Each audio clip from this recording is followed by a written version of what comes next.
Hello, everyone. Good morning or good afternoon or good evening, depending on where you might be. My name is Claude Grunitzky, and I'm a native son of Togo, and it's my great pleasure to welcome you as the moderator for this United Nations.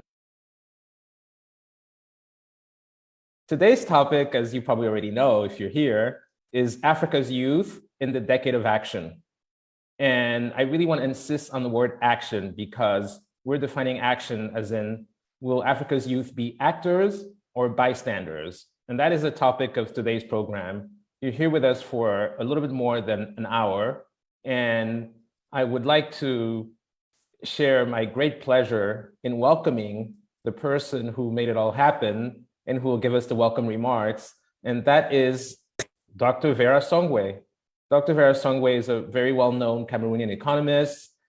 She's had a storied career at the World Bank and other institutions. She's currently the Undersecretary General of the United Nations, as well as the Executive Secretary of the Economic Commission for Africa, our host for today. So Dr. Vera Songwei, welcome. We know you have a really busy schedule, and we would just love to hear from you because Africa's youth needs encouragement.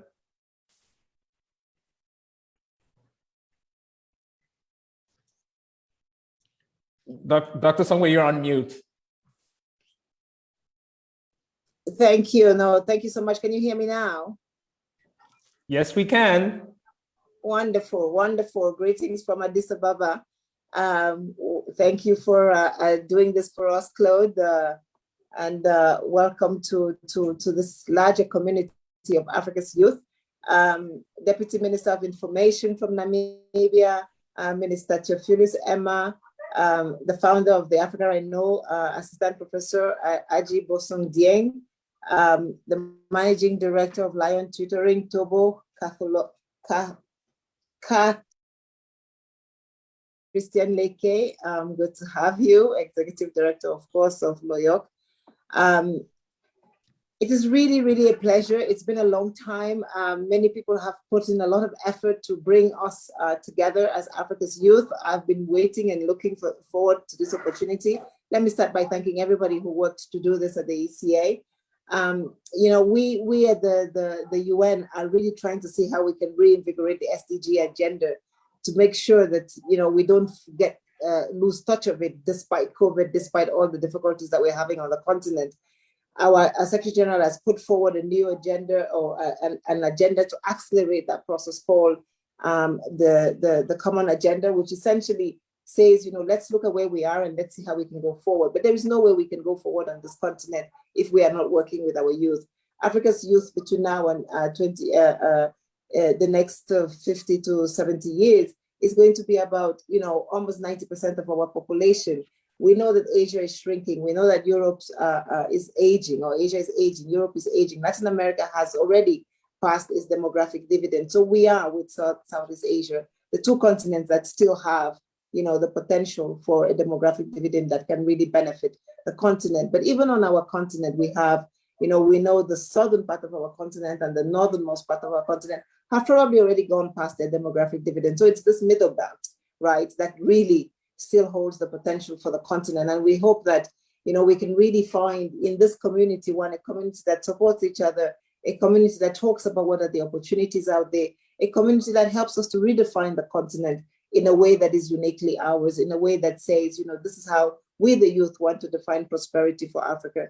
This is how we, the youth, want to do better governance. This is how we, the youth, want to do better innovation, and how we can take advantages of everything that we've seen during this COVID crisis. Despite the fact that it's been a terrible crisis, we know that we've seen huge opportunity with innovations on the ICT side. We've seen people begin to visit more Africa because we can go out to further afield places in Europe and other places. So tourism on our continent is growing. We're seeing better and different kinds of tourism. It's not beach tourism, it's green, more sustainable tourism that we're being able to experience. And I think all this is beginning to show Africa that within ourselves, we have the potential to grow at the 8, 9, 10% that we need to create the 16 million jobs for you, the youth. But for us to create those jobs, you have to decide that you want to come in to our formal economies. You have to decide that you want to become creative parts of our society, not just consuming the ICT sector, but actually developing, becoming designers, becoming app creators. At the Economic Commission for Africa, we launched a program called Girls Can Code. The Girls Can Code program is a fantastic program which is linking girls across the continent, teaching them the Internet of Things, artificial intelligence, gaming through the internet. It is a job creating program. For the future, African youth has to create its own jobs. African youth has to become the employer, the entrepreneur of the continent, and why not of the world. And I think those kinds of innovations are the things we are waiting to see and we are looking for from Africa's youth. The digital technology potential is endless. It's a $47 trillion economy if we were going to begin to exploit it on our continent. With a $2.5 trillion GDP today, Africa's opportunities in this digital space is enormous. COP26, climate change, sustainability, another huge sector where we believe that the youth can become quite influential in terms of changing our habits, changing our patterns. The good thing about Africa is that we haven't yet invested in technology that we need to sort of discard of. We're still in a very new space. We don't yet have enough energy. Half of our continent doesn't have energy. So we can do renewable energy. We can continue to do some gas. We can begin to manufacture on our continent because of the African Continental Free Trade Area Agreement. We can do more value addition across different sectors of the economy. We're talking about cobalt. We're talking about, fashion and design, how we can use our cotton to create textiles, to create better outfits that are continental and are demanded worldwide. We're talking about our music, of course, our arts. We've seen, from Europe, our art coming back to the continent, but we can begin to create ours. You can be the literary geniuses of the future. I think I'm giving out all these examples just to show the potential of Africa's youth today, to show what we expect from Africa's youth.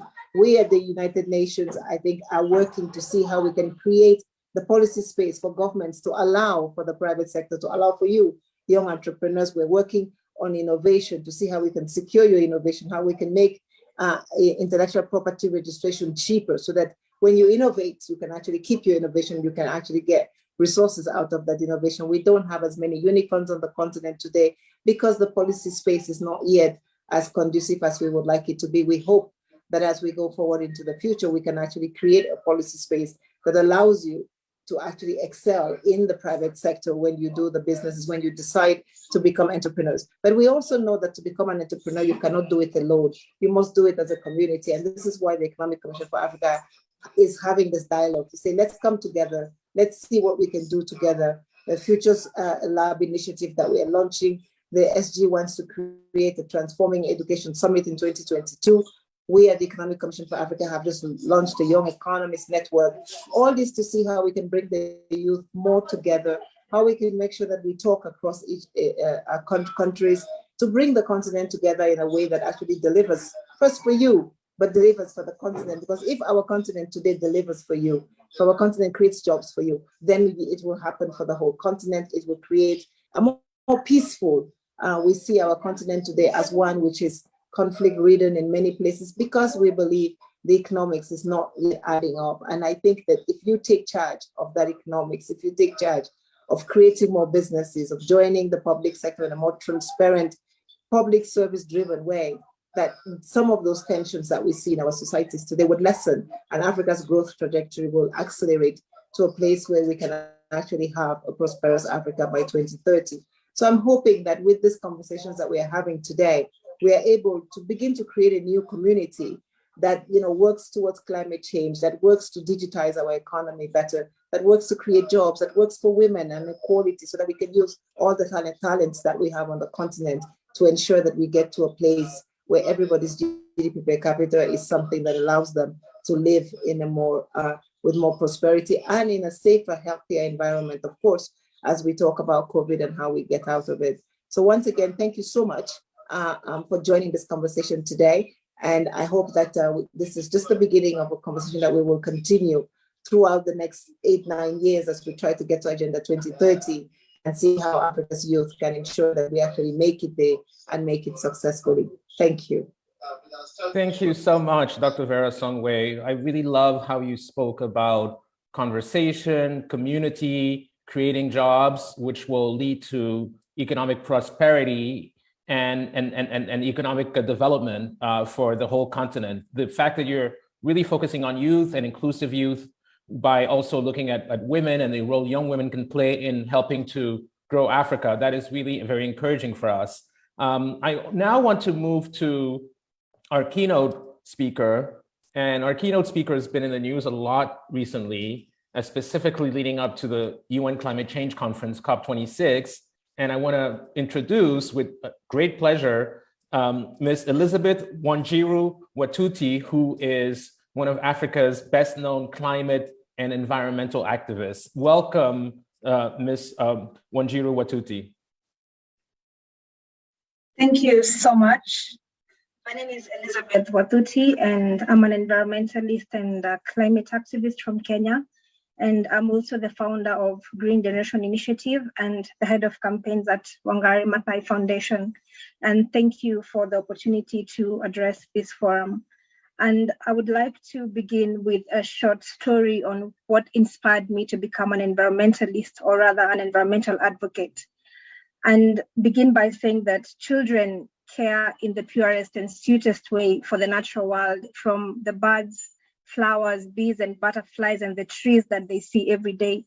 And for me as a child, I spent most of my time chasing the butterflies and playing close to clean streams with the trees that were ahead of me and bushes besides me.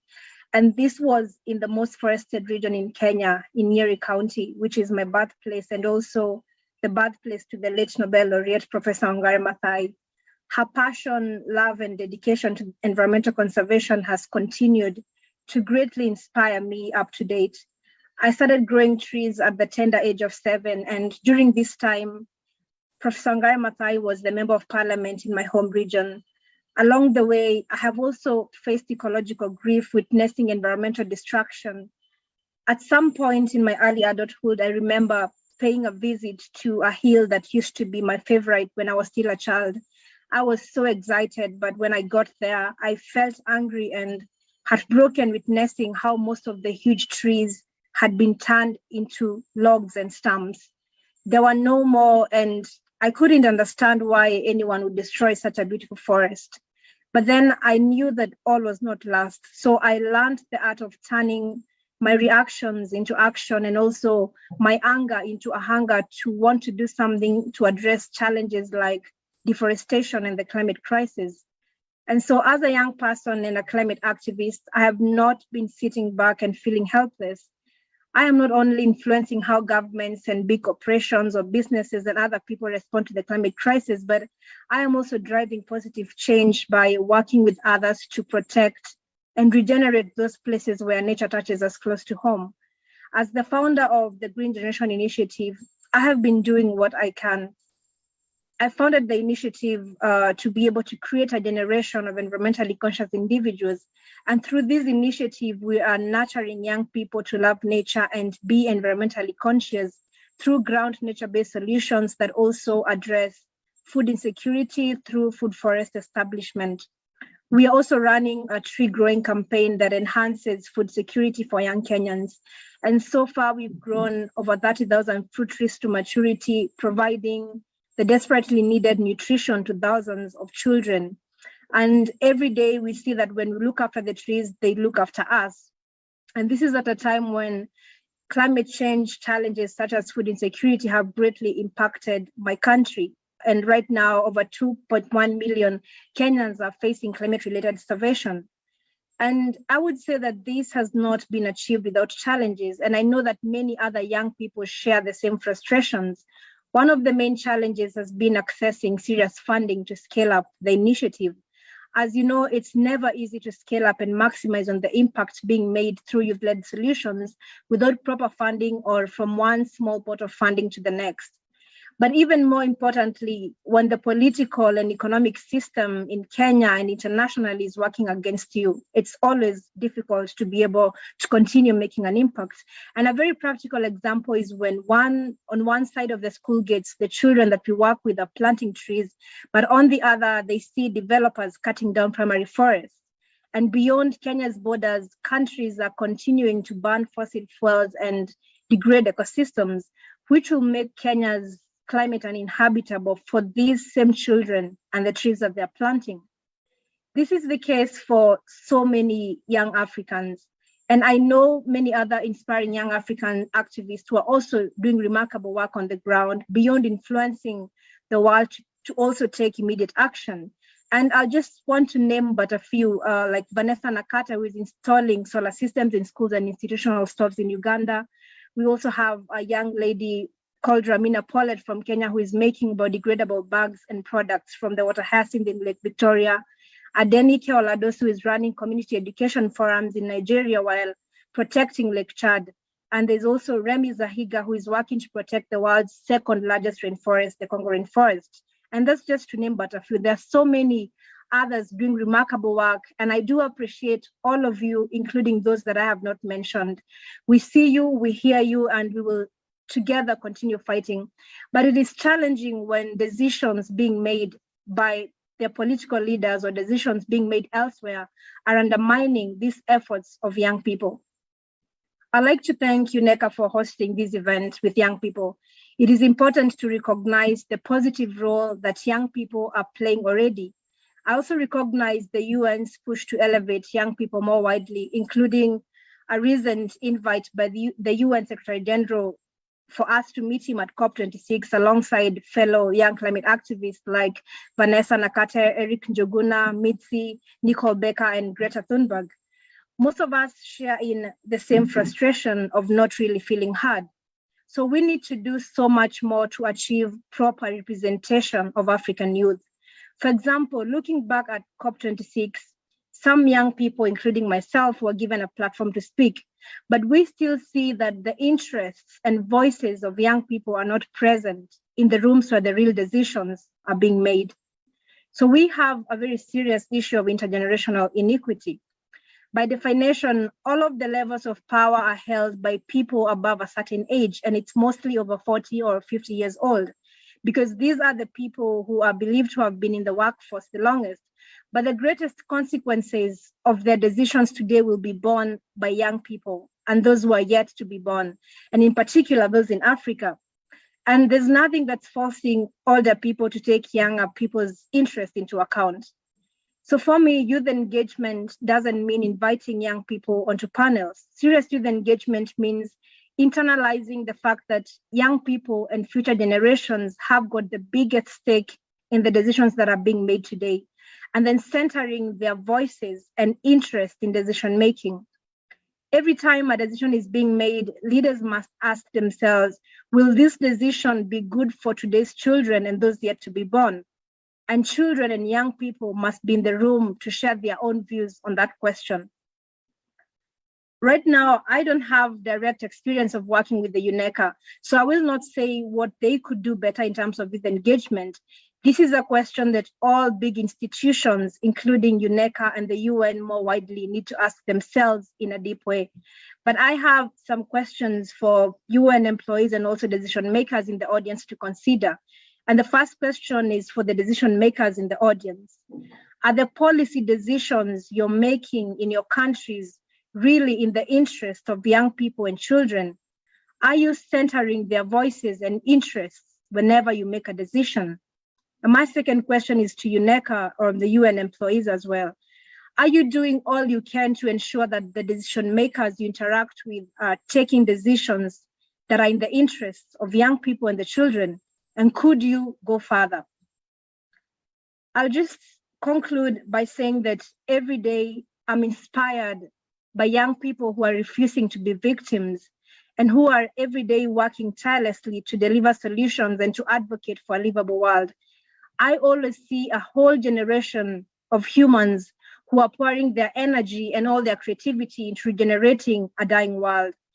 I also strongly recognize the efforts of all the young Africans in the audience, and I encourage you to keep going because we can do this. It is time for governments and organizations to get behind our generation and to take our interests seriously and also pour resources into scaling up the great work that young people are doing.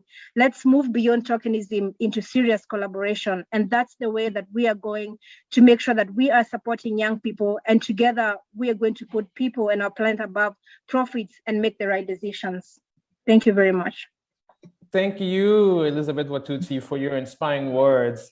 I really was inspired, particularly by the word collaboration that you used, and the fact that you mentioned some of your fellow activists from the African continent. You mentioned Vanessa Nakate, you mentioned Adenike Oladosu. What I find is that when I mention these fearless activists that you're a part of, a new generation that is really helping to change the game with respect to awareness around the environmental issues across Africa, people outside of Africa are more aware of these names than people inside our own continent.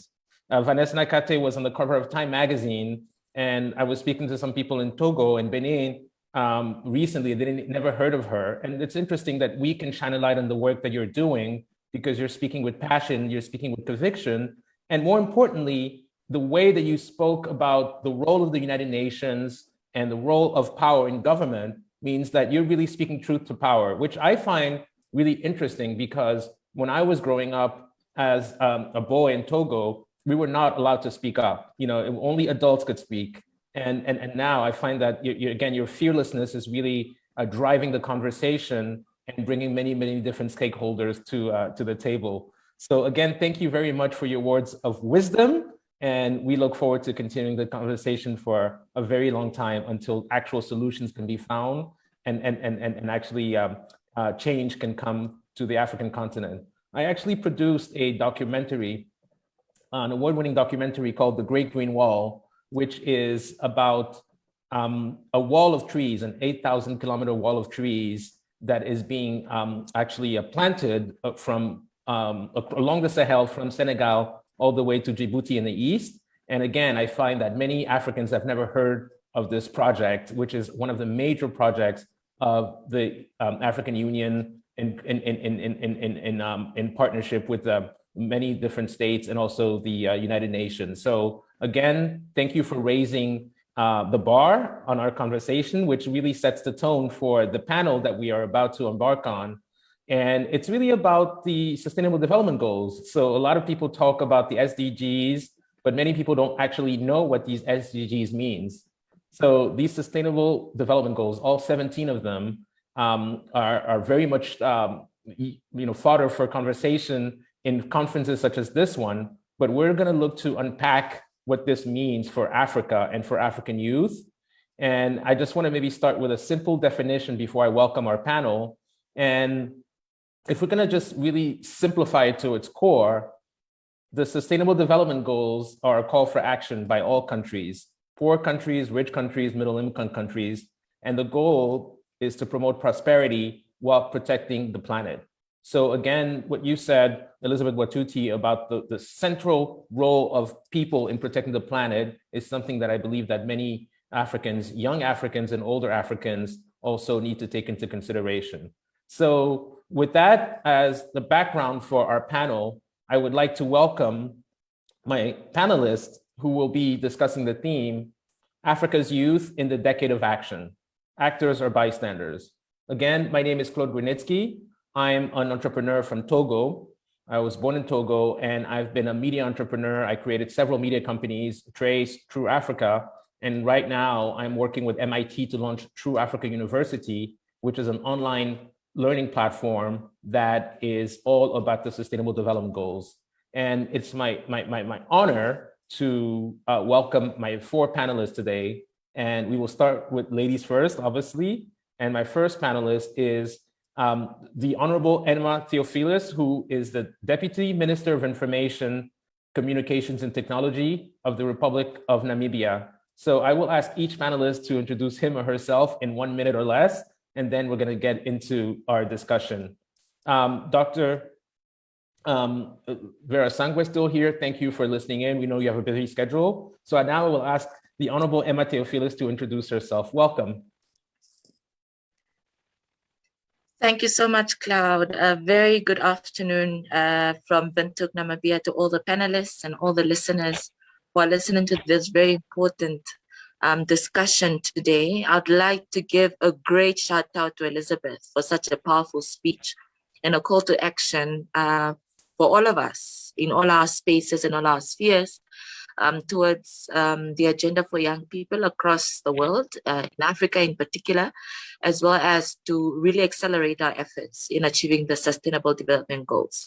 As introduced, my name is Emma Theophilus. I am a Member of Parliament and Deputy Minister of Information, Communication Technology in the Republic of Namibia. Prior to my role, I was a law student at the University of Namibia. And before that, I was very much policy adjacent in issues around human rights.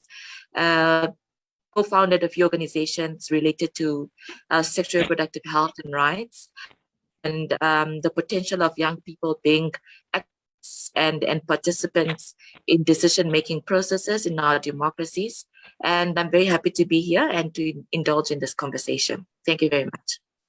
Oh, welcome. Thank you so much, Emma Theophilus. It's great to have such a major leader and a decision maker on our panel. So with that, I also want to welcome Professor Aji Busodian, who is the founder of The Africa I Know and an assistant professor at Princeton University in New Jersey. Hi, Claude. Thank you for the introduction. I would like to thank you, Leike, for inviting me to participate in this important discussion. And I also thank everyone involved in the organization. I'm looking forward to digging deeper into the issues we'll be discussing. I'm originally from Senegal, where I grew up, and I've had my entire education in STEM, and I hope to make the case for that when it comes to realizing the SDGs in Africa. I'm the founder of an organization, a nonprofit organization called The Africa I Know, whose mission is to change the narrative about Africa by leveraging the power of media and education, especially STEM education. We have been developing programs targeted towards kids in impoverished areas, and also students from primary up to university. And we hope that you'll see these programs soon. We managed to send 1,100 kids from impoverished areas in Senegal to school for the first time this year, and we hope to expand that program. And the reason why we're investing in STEM education is because I think it will be the main driver to Africa's industrialization by 2030, and I hope to dig deeper into that. So thanks, everyone. Thank you. Next up on the panel is Mr. Tobo Katola, who is the Managing Director of Lion Tutoring, and you will also tell us what Lion Tutoring actually is. Welcome. Hey, thanks so much, Mr. Grunitzky. Yes, my name is Tobo Katola. I'm from Botswana, and normally from Botswana we say Dumelang. That is the way of saying hi to everyone. And we normally like to say protocol has been observed. So thank you so much for our organizer, Leike, for having us here. And yes, I'm based here in Botswana, but we are running a company called Lion Tutoring, which is basically a tutoring service provider. And so far we have penetrated our local market. We are also based in South Africa, Johannesburg, and next year we'll be getting into the Nairobian market there in Kenya. So basically the company, we operate an Uber for tutors. So wherever you are in the world, if you want a tutor, you just download our mobile app and it will show you the tutors based in your location. And you would pay on the app and then would send the tutor to your house. So that's basically what the app does. So I like that we mentioned the Sustainable Development Goals, and I'm actually more inclined to the quality education. We want to see an African continent with good quality education. We'd like to see an African continent with low unemployment, because I think for all of our countries we have a very high unemployment problem. And here in Botswana, we hire close to 300 young people. We made it onto the Forbes 30 under 30 list of 2020. And we just hope to make a difference in our continent, starting from our own small country of Botswana and neighboring countries and all the way into the world. Thank you so much. Thank you, Tobo. I think it would be great if we're not trying to be modest on this call. So if you could tell us what the cover of Forbes Africa that is behind you, what is that? Because that is your background, and I think this audience needs to know what is behind you. Thanks, Claude. Yes, so that is the Forbes 30 under 30. We made it also on the cover, and that was 2020. And it has really been a great opportunity not to just serve my country, but to serve the whole African continent.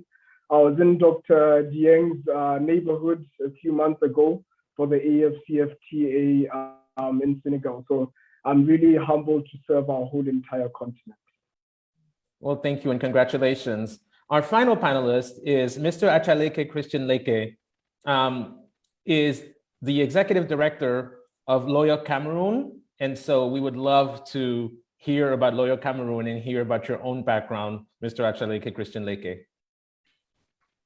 Thank you very much, Claude. It's a pleasure to join this conversation. And my name is Christian Achaleke, and I'm based in Cameroon, born and bred. And my core interest is around peace building. And so SDG 16 has been part of my mandate. And our approach is building peace from looking at different disciplines. So we have work around, employability, we have work around education and others. And I grew up in a very violent community and lived on-hand violence. So it actually inspired and influenced my vision to ensure that young people do not engage in violence and see how we could be violent-free communities. And growing in a country like Cameroon that, we've metamorphosed into active conflict from both ends, my mandate has been, strengthened, and it's been part of the work. Local Youth Corner Cameroon is a youth-led organization. I started there as a volunteer 15 years ago, and today I serve as an executive director. So I've been able to serve and build my capacity. And today we are a youth-led organization working around policy, practice, and also working around advocacy and research as young people, because we came to understand that young people are always seen as troublemakers. So for us to change the dynamics or the narrative, we had to show evidence. So based on the evidence, I had the opportunity to be part of the process of developing the UN Security Council resolutions on youth peace and security from New York right to local community. But at the same time, we are doing practical work around what we call prisonpreneurship. It's one of our leading programs where we are building entrepreneurs from prison and working with former violent and violent extremist offenders. We also have an education program for victims of Boko Haram children, where we created a free school for this kind of children. And my mandate has been able to extend, most recently serving the African Union as one of the African Union's youth ambassador for the Central African sub-region. And basically, this is the work that we've been able to do. And it has been able to pick some traction from 2016. 2016, I was recognized by the Commonwealth and by Her Majesty, the Queen of England, as the Commonwealth Young Person of the Year. And since then, it has been a glorious time, but opportunities to work and, do the kind of initiatives which, speaks of how young people can change narratives, of how young people can build communities and peace and provide the kind of services which the world needs with little or no support. So it's against this background of, violence, conflict, and understanding the dynamics of violence and using that not to make me feel bad, but using it as an opportunity to build. And that has been the experience so far. Thank you very much. And I'm sure I'm going to share a lot during our conversations. Thank you. Thank you so much, Achaleke. You will share a lot. And again, I just wanted to start by saying this panel is really a lot of distinguished people. Everybody here is an overachiever, but this panel is not about us and our achievements. everybody here is about action, everybody here is about doer. But, what I'm really interested in is what I would call the change forces for Africa. What I consider to be a good outcome of this conversation is if we can just come with one or two actionable initiatives that could really lead to lasting change all over the continent. So I will start with you, Achaleke, again. And if I'm going to ask you in the work that you do and what you have seen all over the continent, what would be one major change force that you would consider to be worthy of this discussion that we're having today? I think one of the key things, and Vera highlighted about it, it's about entrepreneurship, it's around employability. It's very important, job creation, because from my experience, one of the push factors in every conflict zones I've worked in across the continent and the world is around young people and communities having issues of poverty, education, lack of education, and all of that. And from my experience, while working in the Far North region where we currently have Boko Haram, when we launched the initiative called the Salam School, as a group of young people, education in this region is something which is very far-fetched, not talk of children or young girls. And when we saw this as a group of young people, we said we want to start a school. And people asked us, Christian, you want to start a school, you don't have money. How do you want to get it done? I told the community it's not about having money. It's about wanting to solve the problem. And when we started the Salam initiative with just few kids who most of them suffer from radicalization and recruitment and even use as suicide bombers in cases that we saw. And before we could know it, the school started from 1 to 2. We have 150 of these children today. We have no classrooms, but we started under the sun. And before we knew, we started using, plastic tent. And the plastic tent was so hot, then the community helped us to build a grass hut, and these children were studying. I just want to give you something which happened, which was different. In our first months of this program, when we asked these children, whom do you want to become? They all wanted to become military. Why? Because they were filled with the zeal to revenge or avenge, because they saw Boko Haram kill their parents. And imagine a child at the age of 5, 6, 7, and all you have is to pay back. Where are you leading to? And when we worked with them, and 8 months later, that was late 2020. And when we spoke to these kids and it was like, what do you want to become? And we started hearing them say, we want to become lawyers, doctors, teachers. I think that education also gives hope and sets a pace, for where you want to go to. It's a big risk for us because it's a conflict zone as young people, but I feel that this gave me an opportunity to see that as young Africans, we can do things differently. And statistics has proven that over 60% of organizations working as young people for peace operate under $10,000 US. Now, the amount of work we do for peace by looking at key drivers like education, employability, makes us understand that with or without resources, young Africans are serving their continent and are willing to respond to the things that pushes people to war. Now, some of our partners, you might not understand what it means to be in an active conflict zone, or if you've never been promised that you'll be kidnapped or been told before the price for your ransom. It is worrying, it is traumatizing, but it should not make you run away or scared, but it should make you realize that you must respond to the root causes. And these things, employability, education, poverty, are key things that we have to respond to. And when Vera was talking, I really felt touched because I have seen it live, not policy, not at UN level, but in a community where people thought young people are the most stubborn, they can only carry arms, but we've been able to change the dynamics. And this is 3 years down the line. We have a school started by young people, little or no funding. We have all the big agencies there. But sometimes it's around funding dynamics and funding lines. But we are suffering, we don't care. Boko Haram has killed over 100,000 people. Should we let this continue or respond to? So, this is practically how, and something which I have been part of, which I feel aligns with, some of the global conversations that we are having.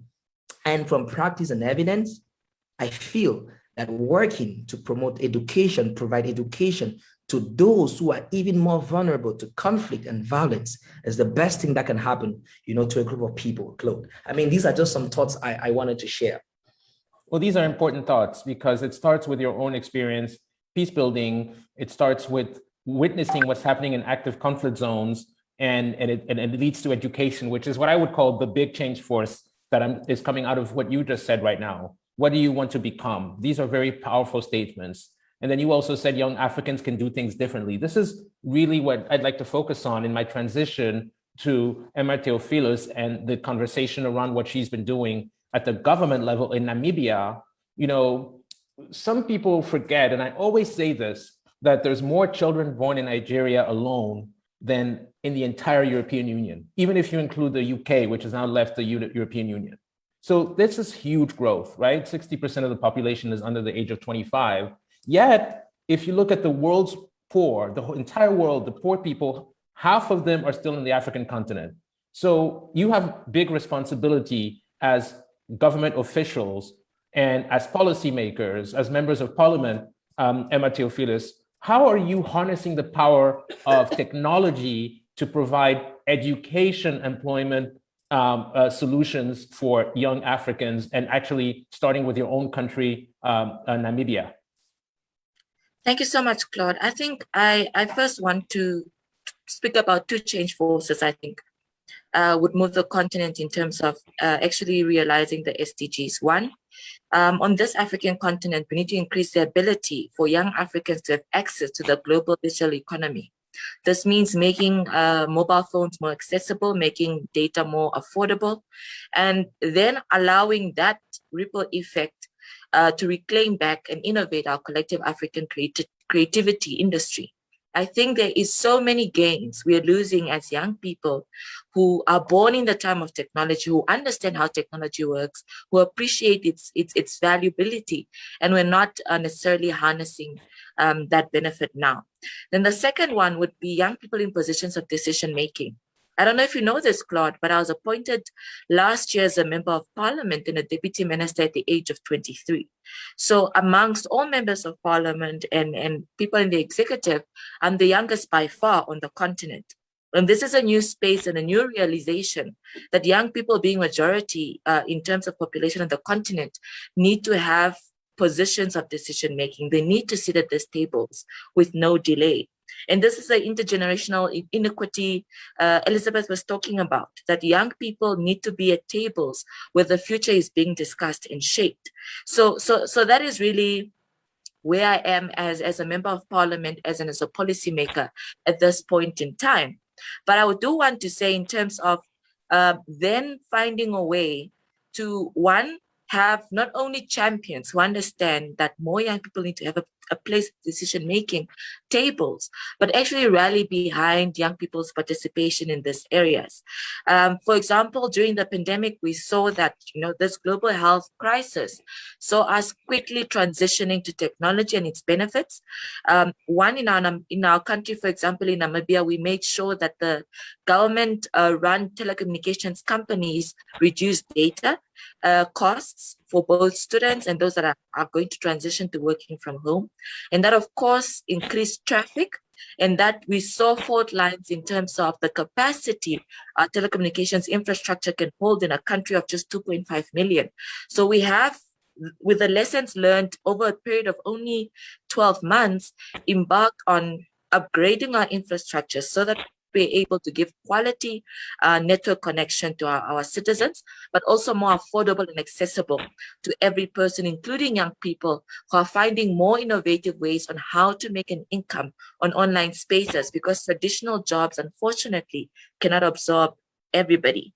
Then the second one would be access to information. We have recently tabled in Parliament an access to information law. I think sometimes we take it for granted that without information, you can't access opportunities. And majority of the young people on this continent, sometimes the only difference between them and getting a bursary or scholarship for education, getting a grant for a business venture they've started, is actually the information on where to get that assistance, where to take the application form once filled, and the steps they need to take to actually get that benefit. So that is something we realize, that as more people get onto online spaces, we need to make it easier for them to access information, and young people particularly would benefit from that. So we have that law in Parliament that is currently being discussed, so that we have an opportunity for young people to have access to information. But I want to digress a little bit to say that in terms of the SDGs, we need to have major shifts. And these major shifts need to lie ahead of us. I mean, if we're talking about leaders in government, the private sector, even civil society organizations, reimagining and redesigning jobs, our financing models, our mobility, our healthcare, our education, and so on.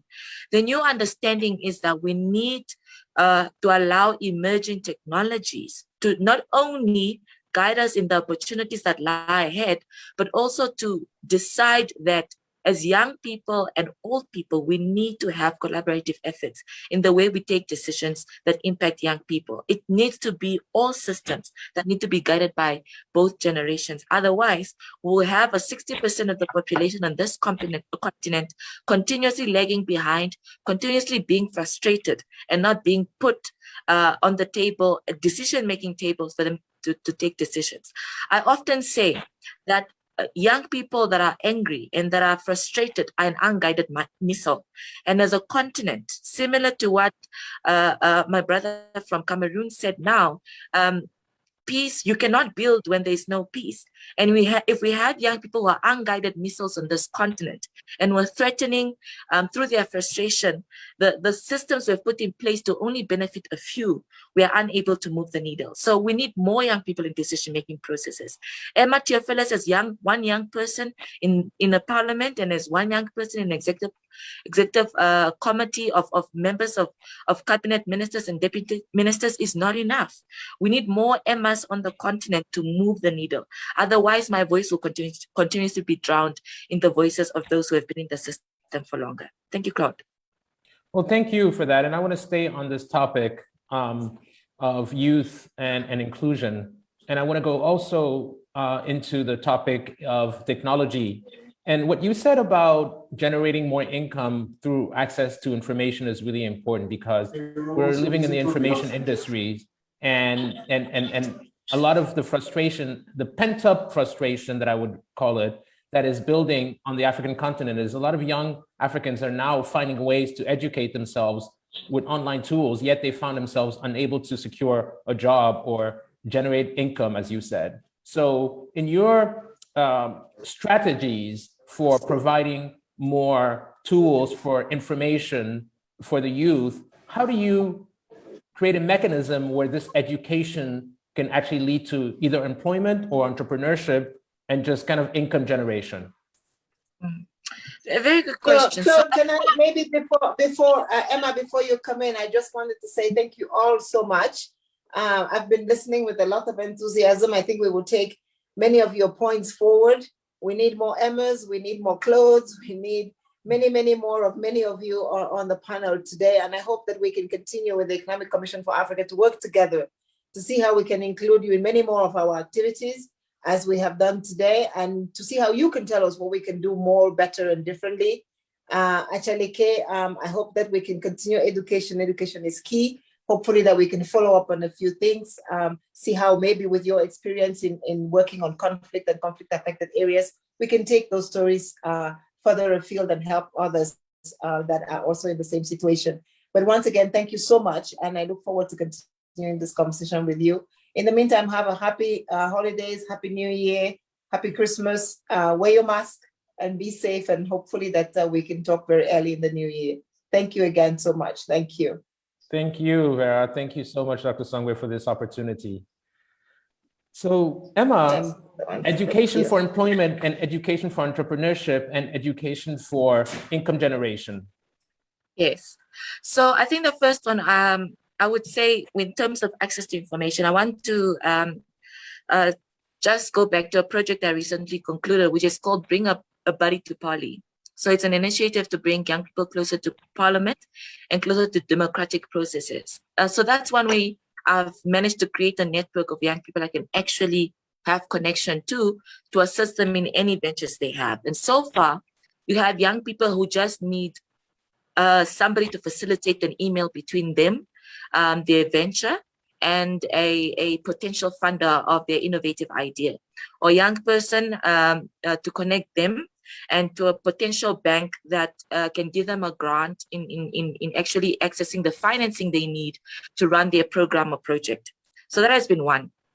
But secondly, I think so far we have put systems in place where we have created in our education system where if you have been working in a field for quite a long time, we have what we call mature age entry. So once you do not necessarily have the necessary qualifications, or even if you do, you have had more experience than you had education that you managed to achieve during your time of work. So based on that, you're able to gain employment based on the experience you've had in a particular industry. And if you'd like your education to then be bumped up through the skills you already have, through my mature age entry, you're also able to get access to particular courses for a shorter period of time because you already have been in the field learning. You now have the opportunity to get the education needed for you to get your skills bumped up to the level you need to actually grow your career. So those are some of the initiatives. But I think there is still some structural challenges in terms of certifying certain courses that one gains on the internet, for example. So we have a qualifications authority that we're constantly engaging, for example, so that when people harness the opportunities on the internet and actually get educated or run businesses on the internet through e-commerce, we have an opportunity for them through the skills they are gaining to actually translate them to get some type of recognition based off the qualifications they've gained on online universities, online courses. And although it's quite slow, I think with COVID-19, we saw that more and more institutions, whether private or government, are leaning more towards accepting the digital transformation that comes with education, that comes with trade, and that is really an ongoing process. But I'm very optimistic that as more and more young people harness that what technology has to offer, to go beyond the brick and mortar of how we used to look at how businesses are run, using Facebook as basically the only place where one can connect with their customers. I think more and more people will appreciate and realize that the Internet of Things, that the ability for technology to transform our industries is eminent, and our education should also not be left behind because of reluctancy of actually accepting that the digital transformation is here and we do not want to be left behind as a continent. Thank you, Emma. I want to stay on the topic of digital transformation, and I want to do it by moving from Southern Africa to West Africa, where I'm from. And that's when I can transition to Professor Aji Busodian. You're very modest, but a lot of people don't know that you were the first Black female faculty member in Princeton School of Engineering. And this is in more than 100 years. And I think this is really inspiring because every time I go to Senegal and meet young people there, I find that so many of them are geniuses in the world of STEM, right? They're so strong with mathematics, they're so strong in understanding physics, yet they haven't had the kind of formal educational support that Western nations often provide to their young students. And so the fact that you were able to rise through the ranks and achieve something so momentous is really great. And what I find really, really encouraging about your own trajectory is you didn't just choose to be, living in Princeton, the Ivory Tower, Ivy League, kind of comfort. You are very much giving back with the Africa I Know project. And I think it'd be great if you could tell us about what you're hoping to achieve with the Africa I Know and how your upbringing in Senegal could lead you to such a path of high level academic success, and how you can help to bring other young Africans along with you with some of the strategies that you're using with the Africa I Know. Thank you so much, Claude, for your kind words. My trajectory from Senegal is what motivates me. It's what motivated me to start the Africa I Know. And a lot of the projects we're doing is inspired by looking back at, when I was growing up, what was missing, because I feel like I've been very lucky and a lot of people aren't endowed with that luck. And so I've been trying to make sense of the things that I did right and trying to reflect that in the projects we are conducting at the Africa I Know. I think what's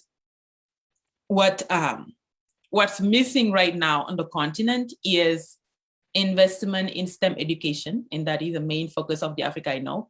The reason why I strongly believe in STEM, which technology is only one part of, there's the science part, scientific discovery, there's the engineering part, there's the mathematics part, and of course technology, but we shouldn't forget the other letters. The reason why do you mind reminding everybody what STEM stands for? Because I find that a lot of young people don't know what STEM actually stands for. Yes, it's science, technology, engineering, and mathematics. And of course, all the related subjects also fall under that one acronym. For example, economics, artificial intelligence, and machine learning, all of those are considered STEM subjects. The reason why I think it's critical that our governments invest in STEM education from the primary up to the tertiary is because I think it's key to solving many of the problems we're currently facing. One main problem we're facing is that, you know, in the continent, we are blessed with all these resources, all these raw materials that get discovered every day. We found gas in Senegal not a while ago. What's happening is that we don't have the talent, the talent in place to transform those materials and export it to the global world. What's happening is that because we don't have talent in place, the Western world comes, buys our materials at a very cheap price, then they go and transform it and come and sell us the products at an even higher price. So that's not sustainable if we wanna enjoy economic growth. And so I think there's a need for, you know, empowering the youth, building capacity, giving them the skills they need to be able to act as builders and not as consumers. That's one. And there are many things that are illustrative of that problem of lack of investment in STEM education. We are not capable of building our own infrastructure. My brother has a business selling fabric. That's what his job is. And what he has to do is that he has to go outside the country. He has to go to China, buy the fabric, and comes and sells it again in Senegal, when there is a huge demand in Senegal, Mali, and bordering countries. So there's no infrastructure in place for us to build our own fabric when we have the actual resources to do the actual material to do that. That's one example. Another illustrative example for how we are not investing enough in STEM education early on is that the current pandemic, we haven't been able to produce our own vaccines. We are relying on the generosity of the West to allow us to vaccinate our people and survive this pandemic. And there are many other examples illustrating why we are not currently investing in empowering the youth and building capacity and empowering them, giving them the skills they need to build for the continent. So what the vision is for the Africa I Know is that we want to empower the youth. We want to give them confidence that they can build for the continent. We want to give them the skills they need, the information they need to be their own enablers, to build their own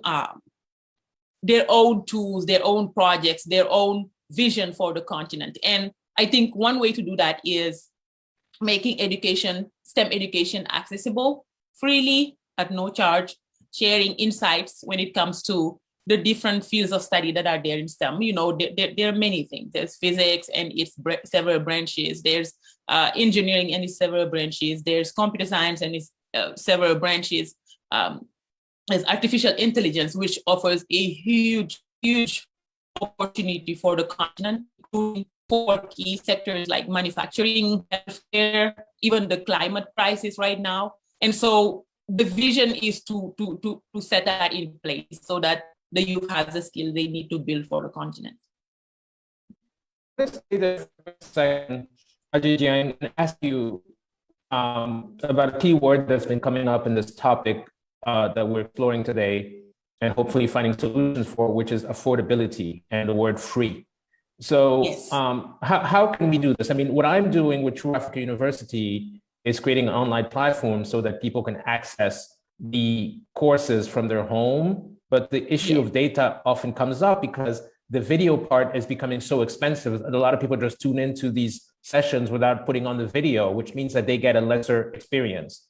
With things that are as sophisticated as what you're focusing on in STEM and machine learning, artificial intelligence, how can we make this accessible and in some?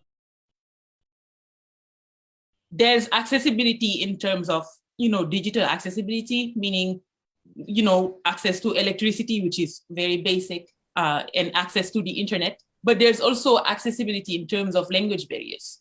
In STEM, the majority of resources available online are in English. And we know that not everyone on the continent speaks English. We have our local languages. We have other Western languages like French and Portuguese. And so at the Africa, I know one thing that we also see is important is that access in terms of linguistic access. And so we're doing a lot of translation. And I think that's key to making sure that, all this digital content, all this educational content available online already. There's a lot of content already. We don't need to reinvent the wheel. Just making that available in our languages, in languages of the continent, goes a long way. And I think what you're doing is important with the True Africa University, because a lot of people on the continent, young people, have been using mobile devices. There's a huge penetration when it comes to mobile devices on the continent compared to even Western countries.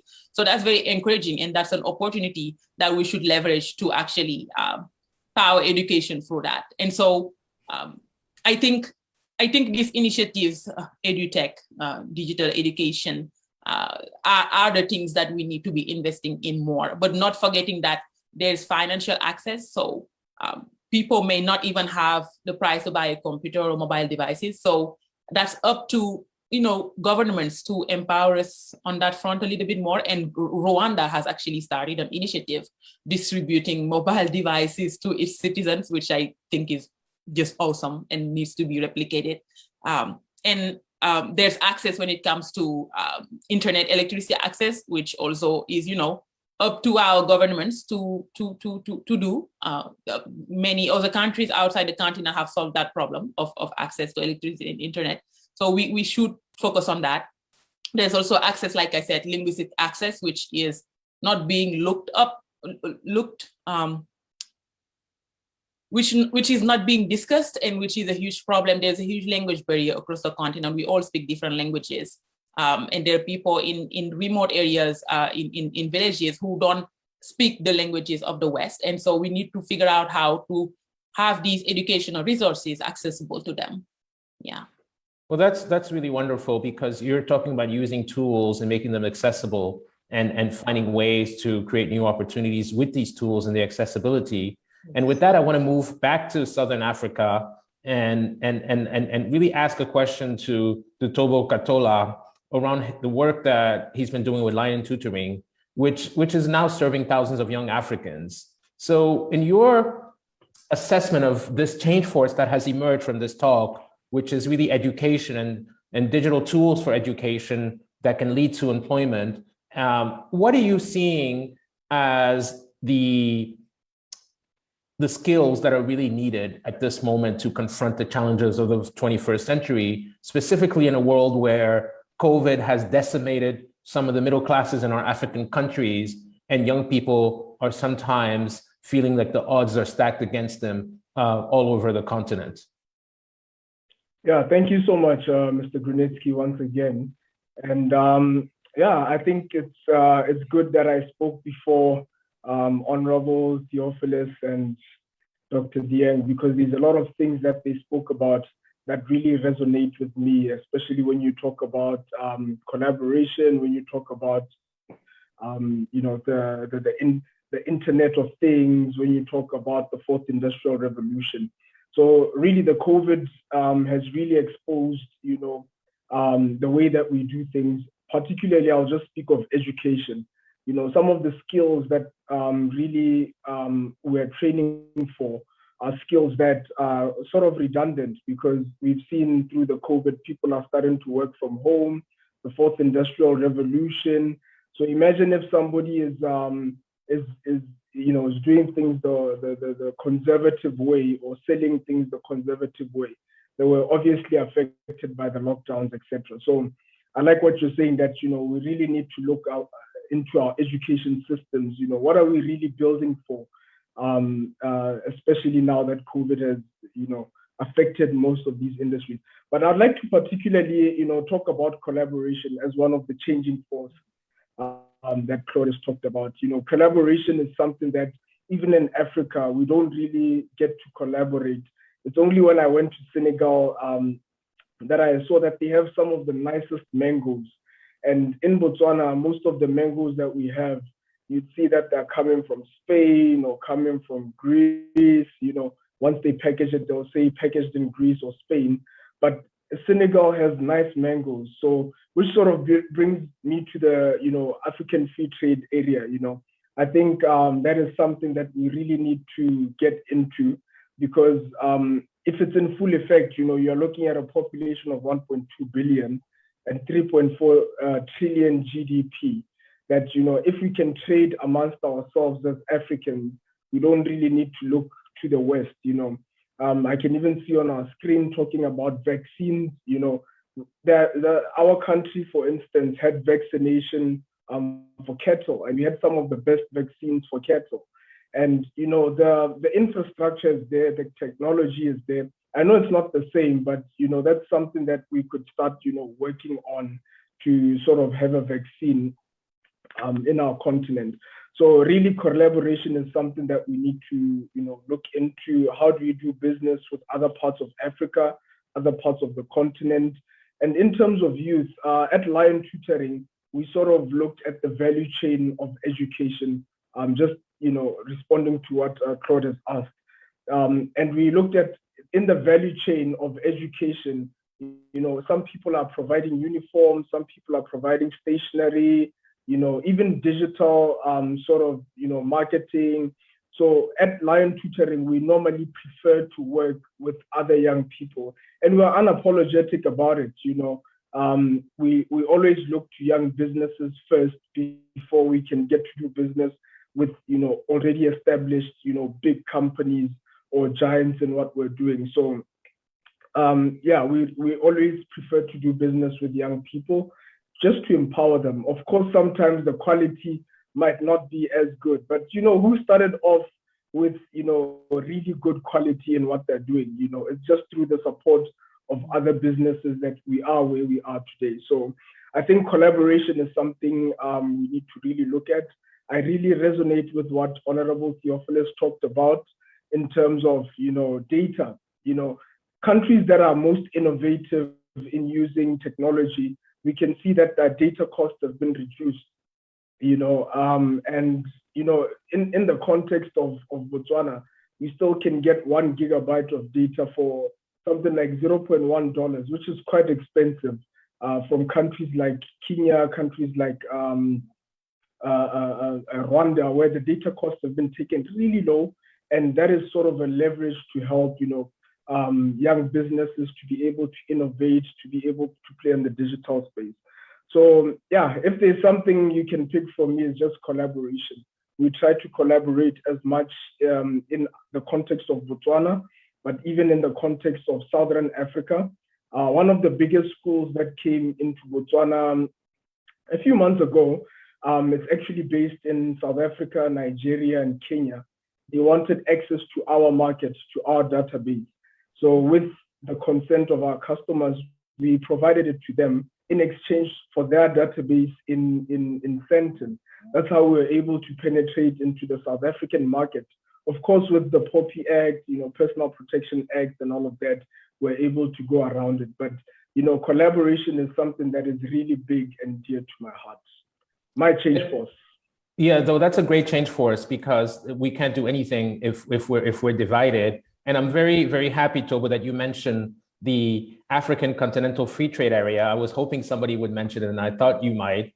And I think it's really interesting that we're talking about it, because again, just like the Sustainable Development Goals and STEM, a lot of young Africans that I teach or that I work with are not familiar with these very important movements or agreements that are being actually put in place so that they can help to change the destiny of the continent.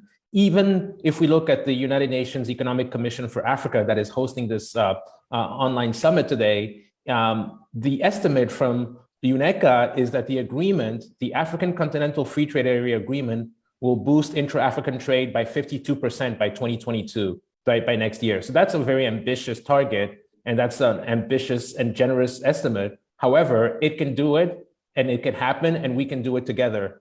And with that, I want to perhaps turn it back to our Honorable Emma Theophilus, Deputy Minister of ICT for the Republic of Namibia, to perhaps kind of wrap it up for us in terms of looking at this, this incredible change force that is emerging in the world of education, that is emerging in the world of government intervention, infrastructure, affordability, building our own tools for the continent, collaboration needed. A lot of the things that we're seeing on this beautiful art that is being provided to us. If you could wrap it up for us before we transition to our final speaker, I think we would all be extremely, extremely grateful.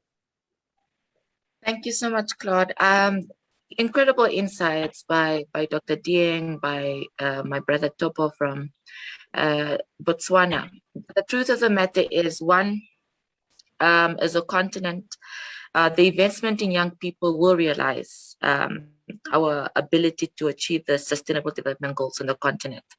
An investment in education, investment in the ability to access the internet, investment in job creation so that young people are able to make their income, run their ventures without dependency on states or other actors that do not have their best interest at heart.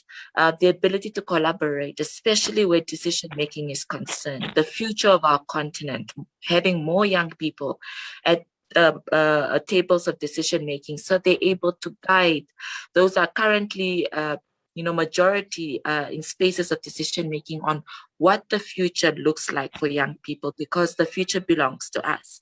But also in terms of truly invest matters. I mean, you look at our health, education, our technology, our financing, our redesigning of jobs, whether it's from vaccines, whether it's to e-commerce, whether it's mobility, how our transportation systems work, all of those need an investment in terms of where the money should go so that we're able to develop the capacity to industrialize our economy. So that is the only way we're able to have an active majority of our communities and societies if they're able to be absorbed by the industries that we need to build as a continent. When I was in the student union, we used to say a lot that when it comes to the investment of education, the fish should pay, the diamonds should pay, the gold should pay, the silver.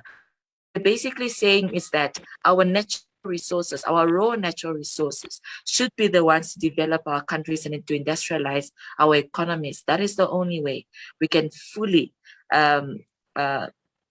eliminate many of the challenges we have on this continent and move towards actually achieving our goals. Not only the Sustainable Development Goals, but actually achieving the Agenda 2063 we have set for us as a continent. Thank you. Well, thank you so much. This has been just truly wonderful.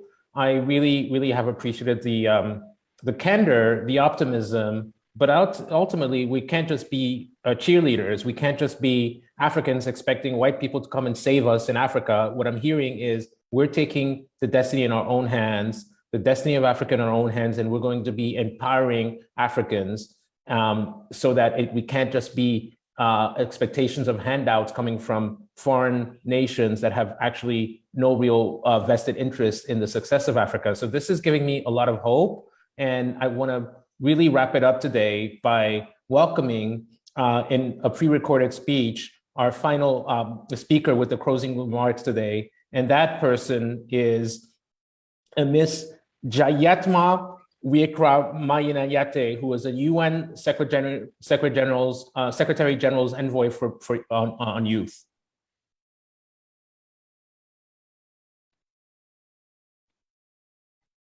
Thank you very much to the United Nations Economic Commission for Africa for inviting me to join all of you for this conversation on Africa's youth in the decade of action.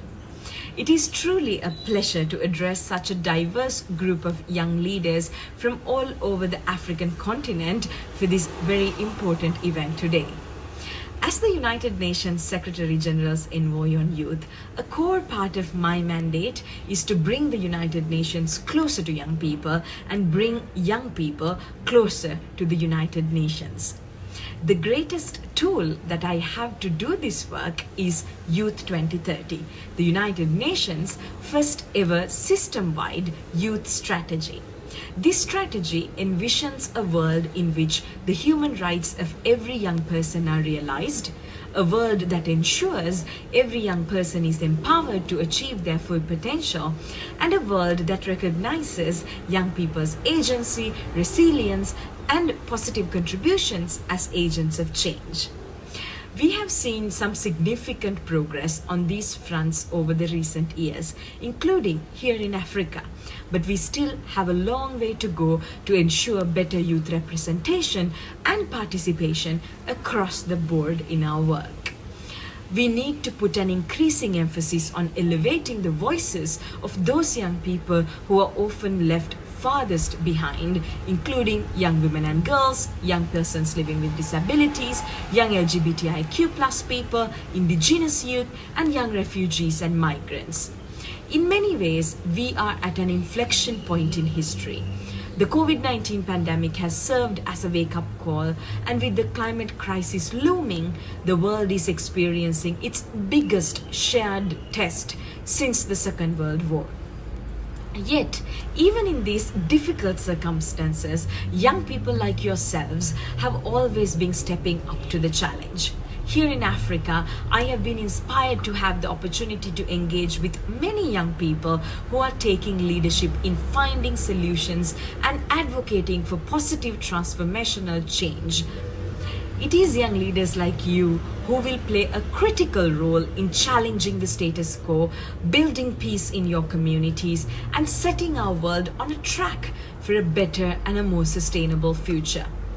Our world desperately needs your energy and your imagination. It needs leadership that is driven by compassion, solidarity, and unity. A clear roadmap we have to support in these efforts is called Our Common Agenda, the UN Secretary General's latest agenda of action, which presents concrete proposals for how we can all work together and create a future that is better for everyone. This report covers a wide range of recommendations, from how we can combat misinformation, to how we can better foster global solidarity, to how we can accelerate meaningful action against climate change. And at the core of all these efforts, the report calls for deepening solidarity with the world's young people and future generations. For so long, we have known that those who inherit the consequences of the decisions we take today are barely represented in decision making, which is heavily weighted towards the short term. This is a chance to change that paradigm. The world today is home to the largest generation of youth in history, making it clear that young people represent the greatest opportunity and the greatest asset we have to achieve the Sustainable Development Goals. This is especially true across Africa, where the continent's population is the world's youngest, with the median age of just 19.7 years. I have no doubt that it will be Africa's youth who will steer the continent's trajectory in the 21st century. The world already has the knowledge and the resources to achieve the goals that we have. Young people have the energy, ingenuity, ambition, and the skills and the expertise to make them a reality. That is why I'm calling on all policymakers everywhere to urgently make greater investments in Africa's youth, from quality education to universal healthcare to skills development and creating decent jobs. Building the capacities of young people and ensuring that they have the opportunities to achieve their full potential will be critical to delivering Agenda 2030 and Agenda 2063. There's no better investment we can make than in the capacities and potential of our young people. At the same time, I encourage young people across Africa to continue what you're doing, to continue actively holding your governments accountable and raising these issues through advocacy. From its inception, the United Nations was envisioned to unite stakeholders against the world's greatest challenges. So as we look to recover better from COVID-19, now more than ever, we need all stakeholders to join efforts in steering our world into a more peaceful, equitable and inclusive path. I look forward to continue to work hand in hand with you all to ensure that the United Nations is ready and is able to deliver together with and for young people everywhere, because achieving the Sustainable Development Goals by 2030 depends on it. Thank you. Well, I want to thank the United Nations Secretary General's Envoy on Youth, Ms. Yayatma Wikramanayake, for these words that really are driven by the United Nations agenda. And I think that it's very important for all of us to start showing the trends of things that are actually working across Africa. I think it's really important to build new engagement platforms to drive young people to be interested in some of the topics that we've been discussing today. It's been an absolute pleasure, and again, a real honor for me to moderate this conference today. I've been calling it a conference, I've been calling it a summit, whatever it was a way for us to collaborate and start thinking of real pathways so that young Africans can become real actors and not just bystanders in this revolution that is coming mostly through technology and that will be affecting every sector of future growth in Africa. I want to thank my panelists on this topic who really didn't mince words. I think that they spoke openly about their own experiences, which was grounded in realities, local realities, but that can also be driven by Pan-African approaches to collaboration. Those panelists are Emma Theophilus, Deputy Minister of Information, Communications and Technology of the Republic of Namibia, Professor Aji Busodian, the founder of The Africa I Know and an assistant professor at Princeton University, Mr. Tobo Katola, the Managing Director of Line Tutoring, Mr. Achaleke Christian Leike, the Executive Director of Loyoc in Cameroon. And I also want to thank the team that organized this conference/summit. And again, welcoming us today was Dr. Vera Songwei, the Undersecretary General of the United Nations, who was also the Executive Secretary of the Economic Commission for Africa. Thank you. It's been an absolute delight. And I look forward to seeing many of you soon, and even some of you in real life. Take care. Thanks a lot.